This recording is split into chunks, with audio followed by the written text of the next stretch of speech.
আপনাদেরকে এই মুহূর্তে একটি সিঙ্গেল ফেজ প্যানেল বোর্ডের কানেকশন ডায়াগ্রাম দেখাচ্ছি। কানেকশন করে ঠিক সেইভাবে আমি হয়তো দেখাতে পারছি না, কারণ ক্যামেরা করবার বা ক্যামেরা ধরবার কেউ নেই। মোবাইলটা দাঁড় করিয়ে রেখে আমি কাজটা করছি।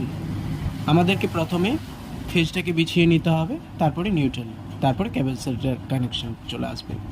আমাদের ফেজটাকে প্রথমে কি করতে হবে, আমাদের ফেজটা এমসিবি দিয়ে ভায়া করে অ্যাম্পিয়ার মিটার থেকে অন সুইচ, আরেকটা অ্যাম্পিয়ার মিটারে ভায়া ফেজটা সেটা ম্যাগনেট কয়েলের সেটকে যাবে, আর নিউট্রালটা কমন ম্যাগনেট কয়েলের সেটে রয়ে যাবে।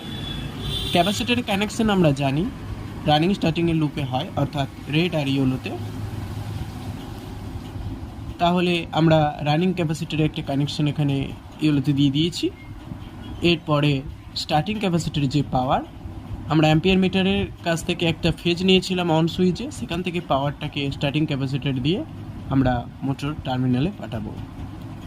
আরেকটি কাজ রয়েছে অন সুইচের, সেটা হচ্ছে ম্যাগনেট কয়েলে ফেজ ডিস্ট্রিবিউট করা। আর ম্যাগনেট কয়েলের নিউট্রালটা কমন দিয়ে দিয়েছি, অসুবিধা নেই।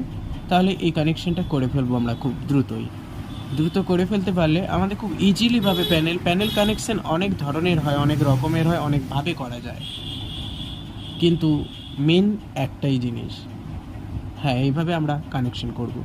আমার এই ভিডিওটি যদি আপনাদের ভালো লাগে, অনুগ্রহ করে দেখবেন, সাবস্ক্রাইব করে পাশে থাকবেন। কিছু জানার হলে যতটুকু সম্ভব আমি আপনাদেরকে শেয়ার করব, কমেন্ট করবেন। ধন্যবাদ।